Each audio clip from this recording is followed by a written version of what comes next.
1914. The great powers of Europe are divided into two rival alliances, the Triple Entente, France, Britain, and Russia, united by fear and suspicion of Germany, Europe's new strongest power. And the Triple Alliance, Germany, which fears encirclement by its rivals, Austro-Hungary, clinging on to a fragile empire, and Italy, seeking gains at French expense. The spark comes on the 28th of June in the city of Sarajevo. Archduke Franz Ferdinand, heir to the Austro-Hungarian throne, is assassinated by a 19-year-old Slav nationalist named Gavrilo Princip. Austro-Hungary accuses its Balkan rival Serbia of having aided the assassin and sends an ultimatum demanding humiliating concessions. Serbia rejects the ultimatum, and Austro-Hungary declares war. Within hours, Austrian forces are shelling Belgrade. The Russian Tsar, Nicholas II, feels honor-bound to defend Serbia, a fellow Slav nation, and orders the Russian army to mobilize. German Emperor Wilhelm II has promised his support to Austro-Hungary. He and his generals see conflict with Russia as inevitable, and the sooner the better, as Russian strength grows year on year. Russian mobilization is used to justify German mobilization, followed by a declaration of war on Russia. It's happened. They've declared war. Germany knows war with Russia means war with Russia's ally, France. It has developed the Schlieffen Plan to meet this threat of a war on two fronts. First, its armies will advance rapidly through neutral Belgium to encircle and destroy French armies near Paris and win a quick victory. Then its forces can move east to deal with Russia, whose huge army will take much longer to mobilize. And so Germany declares war on France. 6 million men are now marching to war across Europe. Italy, however, remains neutral. The terms of the Triple Alliance don't bind it to join an offensive war. The United States also declares its neutrality. President Wilson and the American public have no desire to get entangled in Europe's war. Britain is France's ally, but at first it's not clear if it will join the war against Germany. But when German troops invade Belgium, whose neutrality Britain has guaranteed, an ultimatum is sent from London to Berlin, demanding they withdraw. It's ignored, and Britain declares war. Step up, men! Your king and country need you.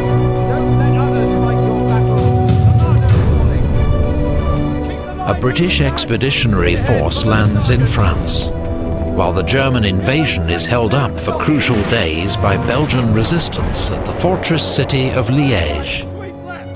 German troops commit several massacres against Belgian civilians.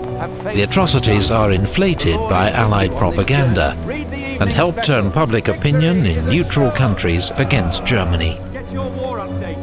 France, unaware of Germany's great encircling attack, launches Plan 17, an offensive into German territory. But in the Battle of the Frontiers, they're driven back with enormous losses on both sides. The British Expeditionary Force clashes with the German army at Mons, but the British are heavily outnumbered and soon join the French in retreat. The Allies make their stand at the River Marne, 40 miles outside Paris. Their desperate counterattack saves the city and drives the Germans back. Both sides suffer 250,000 casualties. I'll lift on my count.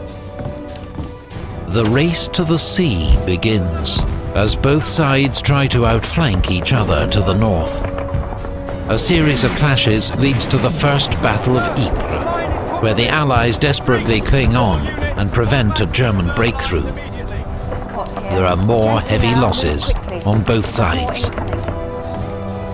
The two armies then dig in along the entire 350-mile front, seeking shelter from deadly machine gun fire and artillery shells. Trench warfare has begun.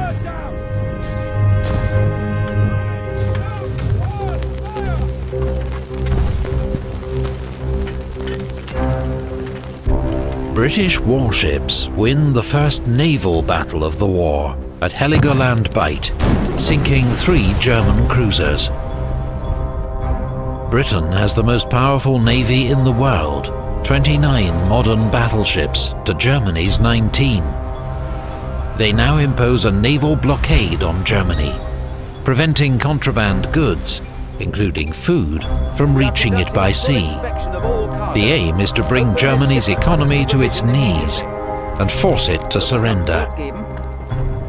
But a week later, the British cruiser HMS Pathfinder becomes the first victim in history of a lethal new weapon: the submarine-launched torpedo. German submarines, or U-boats, have a surface range of 9,000 miles and can attack undetected from beneath the waves. They herald a deadly new challenge to Britain's command of the seas. All clear, dive, dive! Taking her down. On the Eastern Front, Russian armies invade East Prussia. But they blunder into disaster at the Battle of Tannenberg, where General von Hindenburg and his Chief of Staff, Erich Ludendorff, mastermind a brilliant German victory, taking 90,000 prisoners and destroying an entire Russian army. The Russians contribute to their own defeat by transmitting uncoded wireless messages. A second massive German victory at Masurian Lakes forces the Russians into retreat.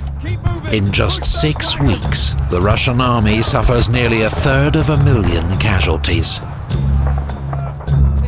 Meanwhile, Austro-Hungary's invasion of Serbia suffers a humiliating reverse at the Battle of Tser. Austro-Hungary's offensive against Russia also ends in disaster and retreat, with the loss of more than 300,000 men. The fortress town of Przemyśl is cut off and besieged by the Russians. The Germans are forced to come to the rescue, launching a diversionary attack towards Warsaw. It leads to weeks of brutal winter fighting around the Polish city of Łódź, but there is no clear winner. Meanwhile, the Turkish Ottoman Empire has joined the Central Powers, declaring war on its old enemy, Russia. Turkish warships bombard the Russian ports of Odessa and Sevastopol, while in the Caucasus, Russian troops cross the Turkish frontier.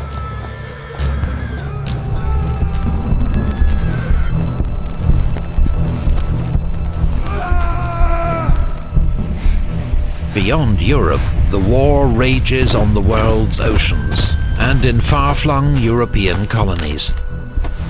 German troops cross into British East Africa, modern Kenya, and occupy Taveta, while Allied forces seize the German colony of Togoland, modern Togo. But British forces invading German Cameroon are defeated at Garoua and Nsangakong, while a 3,000-strong force attacking German Southwest Africa, modern Namibia, is captured at Sanfontaine. A month later, British landings at Tanga end in chaos and defeat at the hands of a much smaller German force led by Colonel von Lettow-Vorbeck. Cut off from Germany, Lettow-Vorbeck goes on to wage a highly successful guerrilla war against the Allies, tying down huge numbers of troops. In Asia, Japan honors its treaty with Britain and declares war on Germany. Japanese forces go on to seize the German naval base at Tsingtao. The German colonies of Samoa and New Guinea surrender to troops from New Zealand and Australia. But in the Pacific, off the coast of Chile, German Admiral von Spee's powerful East Asia squadron sinks 2 British cruisers at the Battle of Coronel. Both ships are lost with all hands. 5 weeks later, he runs into a British naval task force at the Falkland Islands. 4 of the 5 German cruisers are sunk. Von Spee goes down with his flagship. Meanwhile, in the Middle East, British troops seize control of the Ottoman port of Basra, securing access to the vital Persian oil that fuels the British fleet.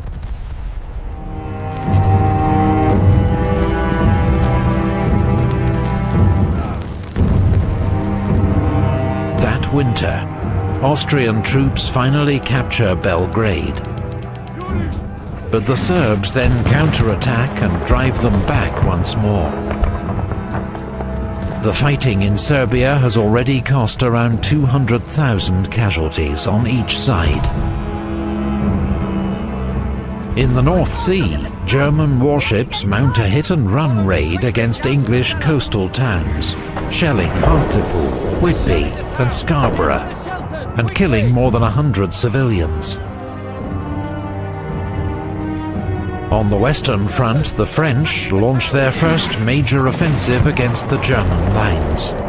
But the First Battle of Champagne leads to small gains at a cost of 90,000 casualties. While in the Caucasus, an Ottoman offensive through the mountains in midwinter ends in disaster at Sarıkamış. Turkish casualties total 60,000, many frozen to death.